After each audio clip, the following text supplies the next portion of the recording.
Welcome to the season premiere of UA Overtime, ATV's best sports show. Yeah, I'm talking to you, Double Overtime. I'm your new host, Dylan Buckley, and today I'm joined by Meg, John, and Teddy. And you know how it works. We talk sports for 4 quarters, then an overtime segment, and we give our final thoughts. Today we're talking MLB playoffs, the NFL, college football, and more NFL, because let's be honest, football is the best thing to talk about. Let's jump right into the first quarter. We're going to talk about the ALCS and the NLCS. Last night, Justin Verlander absolutely dominated the Oakland A's, sending the Tigers back to the ALCS where they're going to face the Boston Red Sox. And in the National League, we have the Dodgers playing the St. Louis Cardinals. So I'm going to throw it to you guys. It's the first quarter of the first episode. The people want to know, who do you got winning the ALCS, Teddy? Well, Dylan, Detroit, Boston, great matchup. Like you said before, when Justin Verlander's pitching, 8 innings pitched, 10 Ks, 0 earned runs, he's hot. He's hot right now. The 93-win Tigers are determined this year to win after last year's 4-0 sweep for San Francisco. The Tigers' third consecutive ALCS versus Boston since they haven't been here since 2008.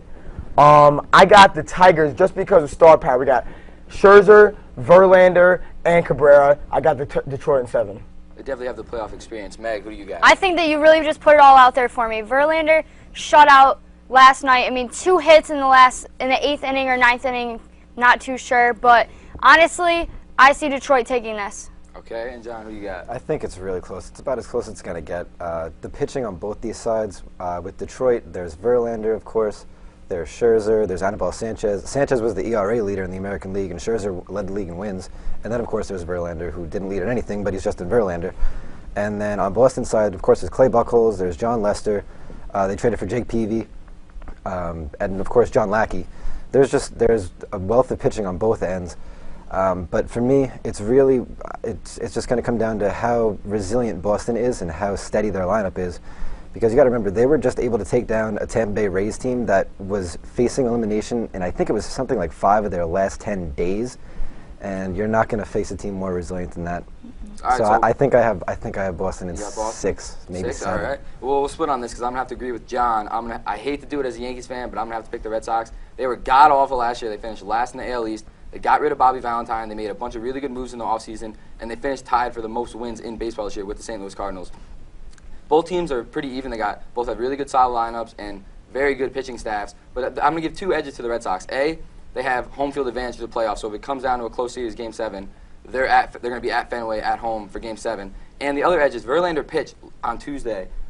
Was it Tuesday night or last night? He was on short rest last night. Yeah, he pitched last night. I'm sorry, they won last night. So he's not going to pitch until Game 3 of this series. So if it's a close series, we will only see him maybe once, maybe twice if it goes 7. If it is 7, he's going to be on short rest. So the Red Sox are going to have the edge. So I'm going to give the slight edge. I hate to do it. I think the Red Sox are going to make it to the first World Series since 2007, and I think they're going to be the favorite to win it all against whatever team they play in the National League. Speaking of the National League, we're going to move on. The NLCS, we got the Dodgers versus the Cardinals. Teddy, who you picking? So the Dodgers went 42-8 at the end of the regular season. Great record. When the Dodgers are healthy, they are fact. For a fact, they are the best team in baseball. Not having full home field advantage, no biggie. The Dodgers went 45-36, tied for the best road record in the MLB with the Rangers. When Wainwright is not pitching till the 3rd game, we got Verlander and Greinke. Games 1 and 2, I see a WW. I got the Dodgers in 6. All right, Meg, who you got? I'm going to disagree with you on that. I think the Cardinals are going to take it. We've seen them take the postseason seriously and excel almost every single year. Maybe not to the top, but in the last 2 years they have made their point as an MLB team. And I think they have the offense through Beltran, Adams, and Molina. So I think that the Cardinals will take this. All right, John, who you got? This is another series. It's really hard to pick. Both these teams, they're just throughout the regular season, they've been so strong, especially with the Dodgers coming on late. I just find it really hard to pick against the Cardinals based on what they've done in the postseason, really over the entire millennium. Since 2000, they've been in the NLCS in 2000, 2002, 2004, 2005, 2006, 2011, 2012, and now 2013. Wow. So they've been to the NLCS more often than not since 2000. The offense is strong, like you said, with Beltran and now Matt Adams coming on. The pitching with Wainwright and now Matt Waka, is it?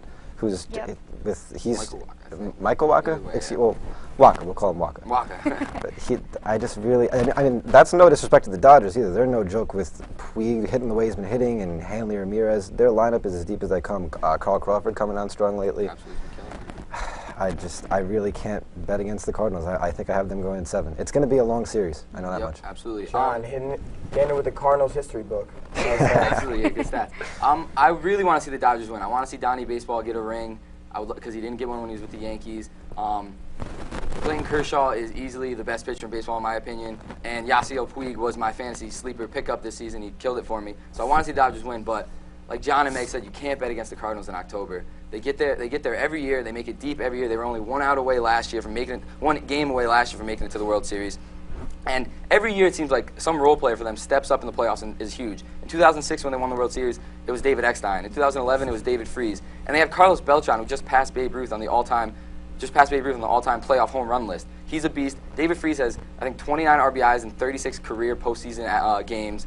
The Cardinals, they're a very good, solid playoff team. Even without Tony La Russa, they know how to win. I'm going with the Cardinals. I think they make it back to the World Series. And, well, I think we can all agree, no matter what, like, the ALCS and NLCS are both going to be really good matchups. They're both very close, even teams. Tight. Two of the best teams from both leagues made it to the championship round. And both we'll see who's gonna both teams, like both series, have amazing pitching staff, and they have offense to back it up. So these series are going to go into 7 games, I think. Yeah, I wouldn't be surprised if it goes into 7 either. The pitching staffs on really all 4 teams, and for me, I'm a pitching guy.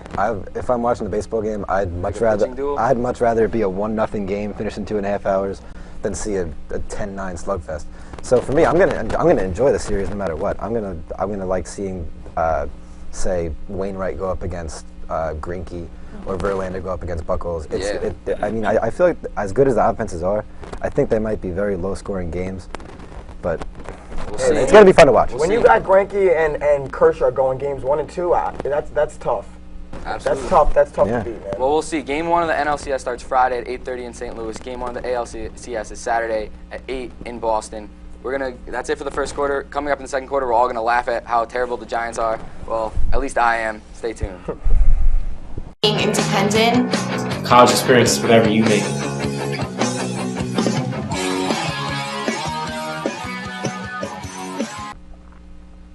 We're back. We're going into the second quarter. We're going to talk about the New York Football Giants. The G-Men lost again last night to the Chicago Bears 27-21. Eli Manning threw 3 more interceptions, making his total for the season so far 15. And the Giants are 0-6 for the first time since 1976 when they went 0-9 that season. The Giants are terrible right now. Is there any way you guys think that the Giants can salvage this season and somehow make the playoffs? John, what do you think? No. I mean, the division is very bad. The winner in that division has a chance at winning it by maybe going under 500. But the Giants, there's problems all over the field. If you average out all their stats from the season, their average game is a 35-17 loss where they turn the ball over 4 times, rush for 68 yards, and sack the quarterback just once. I mean, they haven't taken the ball away on defense since week 4 against Kansas City. Brandon Jacobs had a great game on Thursday, which nobody expected, but you can't expect that to hold up. The Giants, their defense and really their whole game has been predicated on their pass rush, and they haven't had a sack. I don't think they've had a sack in 2 games. They didn't sack the quarterback last night. They've had 6 games and sacked the quarterback 5 times. With all the other problems they've had, they need their pass rush to be working for them, and it's not working for them. And I don't even want to get started on the running game outside of last night. Meg, what do you think? Can they make the playoffs? Yeah, I think I'm going to confirm that. They did not come at Jay Cutler last night. They did not have any sacks against him, and that's a problem. Not only is Eli Manning starting the game off with 2 interceptions, but if you don't get to the quarterback, there's no pressure on him, and that's a huge factor, and I don't think they have a turning point. They might have a small turning point in the season, but they have no shot at winning. I feel like they might have a chance of winning 4, maybe 5 or 6 games even. But no, they definitely have a shot at having a few wins, but I don't think it's going to turn around. Teddy, jump in here. What do you think? I got to agree with Megan and John here. I thought they almost had it when the Giants were driving at the end of the 4th quarter, but that Tim Jennings interception, no good. It all starts with defense. They're getting rushed, right? They're sacking the quarterback. But I think the problem starts with Eli Manning. This year is his lowest completion percentage since his sophomore season in 2005. This season he has 9 TDs, 15 intos, matching his entire last year's totals with 15 intos. They saw some production from Brandon Jacobs. That was good, but Giants fan 0-6, tough sell. I want to touch on 2 things you said there. You mentioned the last game the Giants played. I feel like that game is more relative to what the Giants actually are. They're a decent team. They're bad. They're not very good, but they're not 0-6 caliber. Like they're good enough to hang with the Chicago Bears team for 4 quarters, shoot back and forth with them, and then ultimately lose. Let's say what it is. The Giants won the Super Bowl 2 years ago. They should not be this bad of a team. Absolutely. The running game is terrible. The offensive line has been terrible. Their defense does not look strong. And Eli, because of all those issues, That was looked bad. that was my second point. You mentioned Eli. Eli Manning has been very bad. Yes. I mean, in fairness, Terrible. the line's been terrible too. But either way, a lot of those interceptions are just bad throws. Hey, Some of them a lot of them off are the bad throws. receiver's hands, but Every bad throws. NFL team, you know, you start with the roots, quarterback position, number 1. When you're a quarterback, here's an interesting stat. Only one game this season has the home opener has Eli threw more TDs than interceptions. Since then, his QBR has been under 64. Eli, get it together, man. It's very bad. And you mentioned he has 15 picks at or more Matching than he had last season year. total. He's been very bad. I see a lot of slander going on, even in this room and on Twitter and what have you. He's been bad. He's not responsible for all of those 15 picks, Oh, absolutely not. but he's responsible for 6 losses, just like the rest of the Yeah, absolutely. The NFC East, let's just talk about it. It's a weak division this year. Like they do realistically have a chance. Do they deserve to make the playoffs? No. But with how bad Chip Kelly's offense is not what we thought it was going to be. The Cowboys are still led by Tony Romo, and anything can happen with that. And the Redskins look completely lost as a team. So can the Giants make the playoffs? Yes. Do I think they will? Absolutely not. And they don't deserve to, the way they've been playing. They have definitely have don't no deserve reason to. They have too many problems across the field. There's every position on the field has been a problem for them. Let's just Every- say it. They're everything's been not a in hole. sync. Yeah. That's the No. problem. They're not in sync. They Hey, do not those have 2 Super Bowls they got, you know, that's what they got going for them right now. But it's this season. It's the 2013 You can't season. think about the past. 2014 season. You can't think about the past. Looking ahead, they got the next 10 days off before they play Minnesota on Monday night. Tom Coughlin's got to figure it all out, and hopefully for Giants fans, they can get that first win in Week 7 when they play the Vikings. That's going to do it for the second quarter. Coming up in the third quarter, we're going to talk about the Jets. Can't wait for that.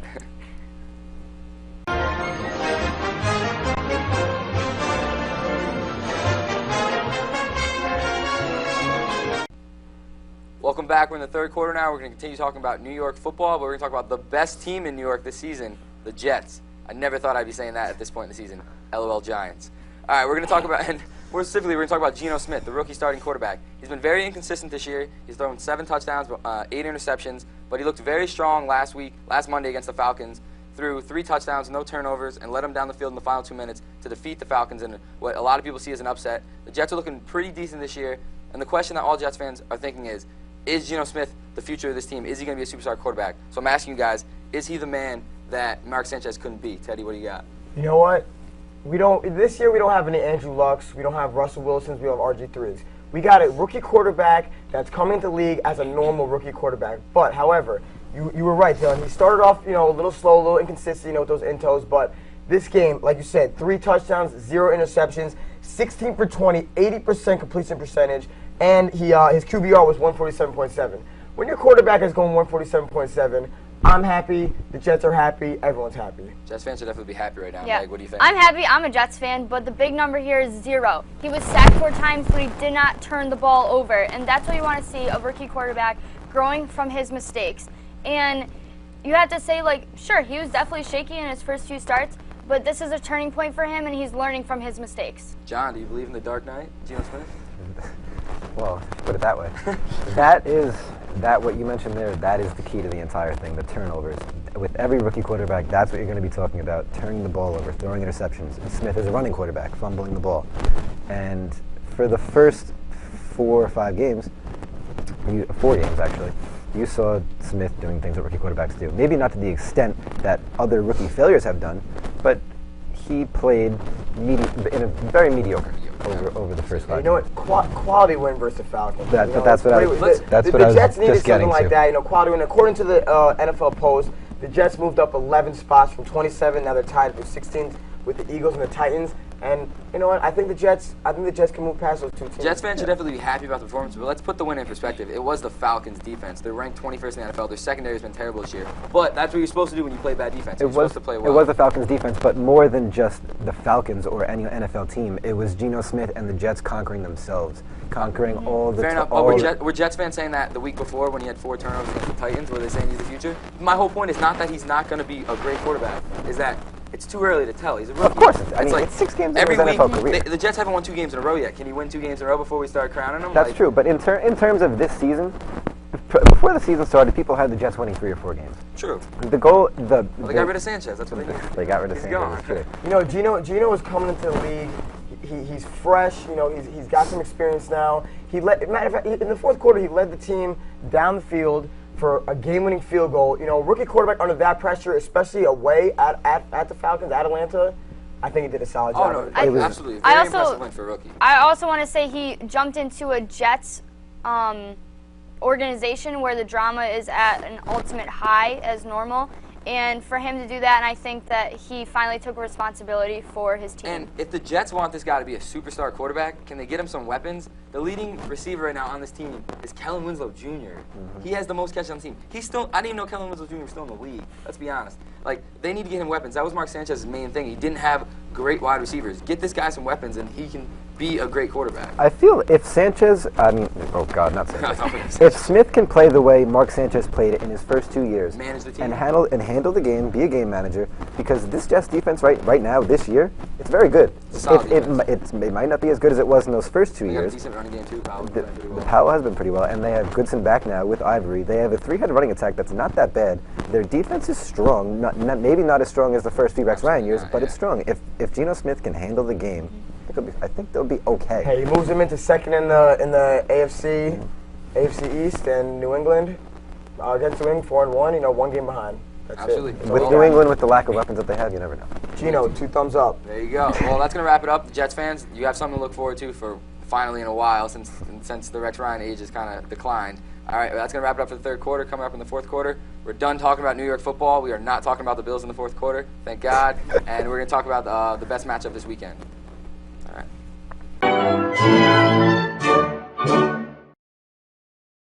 We're going in the fourth quarter now. We're going to talk about some specific NFL matchups this weekend. The schedule's pretty weak, but there's a couple games that stand out. Packers at Baltimore, NFC East rivalry, Redskins versus Cowboys. And the game that really stands out to me, I think it's going to be the game of the week, is the Pats versus the Saints traveling to New England to play the Patriots. We don't know if Rob Gronkowski's going to play. He was probable all week, but now there's reports coming out saying he's doubtful now because the doctors haven't cleared him yet. But if he does play, it's going to be 2 great offenses playing, 2 great coaches, 2 quarterbacks, and I think that's going to be the match for the week. John, what do you think? You said it. The Patriots-Saints matchup, it's really the one to watch.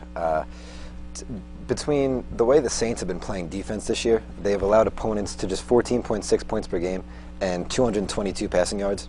Having Tom Brady go up against that, even still this year with his lack of weapons on the outside, it's still Tom Brady, it's still Bill Belichick's offense. It's still something to worry about if you're the Saints. You mentioned Gronk may or may not play. He was probable all week, but reports came out this morning that his doctors haven't cleared him yet. This is starting to turn into the Derrick Rose situation a little bit of the NFL. Hey, man, if Gronk comes back, that's great for the Pats, but like you said before, Dylan, the Saints D is doing fantastic, and then on top of that, they're 5-0. Drew Brees, Peyton, they look great. Second in the league passing. Drew Brees, you can't argue against him. He's a stud. With Drew Brees, you have Drew Brees and Tom Brady, 2 veteran quarterbacks, 2 quarterbacks that know exactly the style of play that both quarterbacks have played. They've looked at film multiple times, I can assume this week, but I think that, you know, Drew Brees 69% completion rate and Tom Brady's 26% in the red zone this year. That's the stat that sticks out to me the most, and I think Drew Brees might have a little bit of an edge over Tom Brady this week. It's also worth noting that this is going to be Brady's first game coming off a 0 touchdown performance in I think over 3 years or something like that. Sure, what, 52 games? What was it? 50, I think 52 was the record. This would have been 52. Brees' record, yeah. The only time Brady won against Brees was 14 years ago. So we'll see if that turns around. Drew Brees has dominated the matchup in his career against Tom Brady. But like with the Pats, like they're finally getting healthy. So even if they lose this week, they still have a lot to look forward to this season because the main thing with them is they don't need to rush Gronk back. If they wait until they can afford it. The playoffs, they're going to make the playoffs. They can wait until the playoffs. He can practice every week. Just don't play in the games. We don't need him getting injured. The Pats do not need him getting injured to miss the playoffs again. It's also going to be very important for Stephen Ridley to return to form. Oh, I really don't understand what's happened with that. Ridley rushed for 1,200 yards last year in his first full season as a real feature back, and this year there's been not much to talk about. Brees has too many weapons. Their D is hot. I see him going 6-0. Jimmy Graham is better. You got the Saints winning? I got the Saints. At New England. Talk about New Orleans for a second. I feel Jimmy Graham's better than any receiver the Patriots have by far.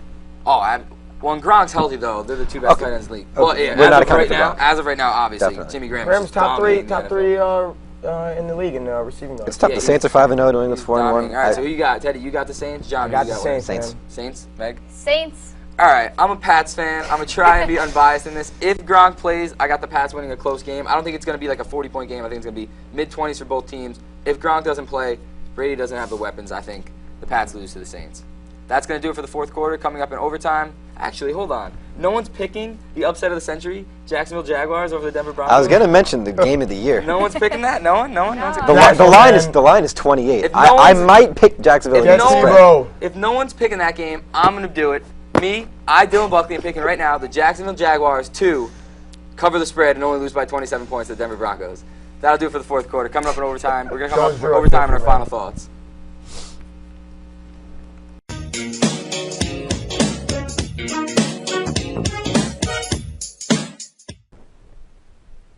We're coming towards the end of the show. We're in overtime now. We're going to talk about Jadeveon Clowney. When he has played this season, he's been pretty disappointing. He didn't play last week. There's a lot of controversy saying, is he tanking it just so he doesn't get hurt before the NFL draft so he can go number one? What do you guys think about the situation, John? Yes, he is tanking it. Okay. He's tanking it, and in my opinion, it's fine.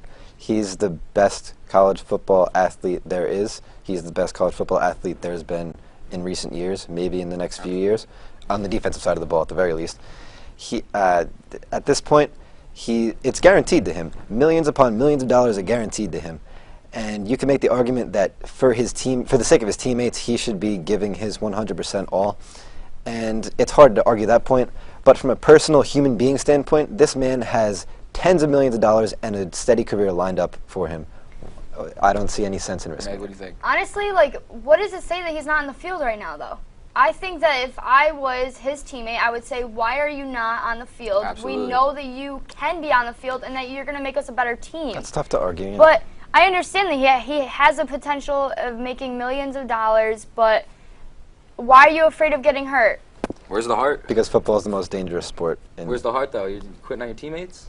Hey, Clowney, Clowney's an absolute beast. He's the best there is, like John said, He came back to practice Wednesday. I don't know if he'll play against Arkansas on Saturday, but he's thinking about the long run. He's thinking about, he sees dollar signs. That's all he sees. He sees dollar signs. He's not getting paid. College athletes don't get paid. NFL, first pick overall, Clowney. I don't agree with if he is just sitting because he doesn't want to risk his money, but who am I to judge? Like, if I'm in that situation, I'm gonna risk blowing out my knee and losing all my money. I would probably do the same. Because in the first game he played, there were I forget what team it was, but they were deliberately diving at his knees. Who needs that? I just love how ESPN has completely turned around on this. Before the season started, he was the greatest. He was thing the ever. hero. Guaranteed Heisman. Top play for 6 months in a His row. play over and over again, and now they're saying like, he shouldn't even get drafted top 10. It's No, I mean, hilarious how you quickly they can't turn argue around. how good of a player he is, Absolutely. The media There's no loves debating that. debates. They're always going to throw that out there, but Yep. Clowney, he's a savage. He is the best overall football player in college football. There's no debating when he's that. playing or not. All right, we're gonna jump right into our final thoughts now. John, what do you got?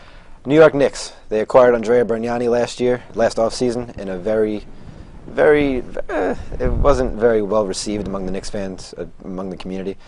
But there is a chance that he can be maybe the second highest scorer on the team just by standing in the corner.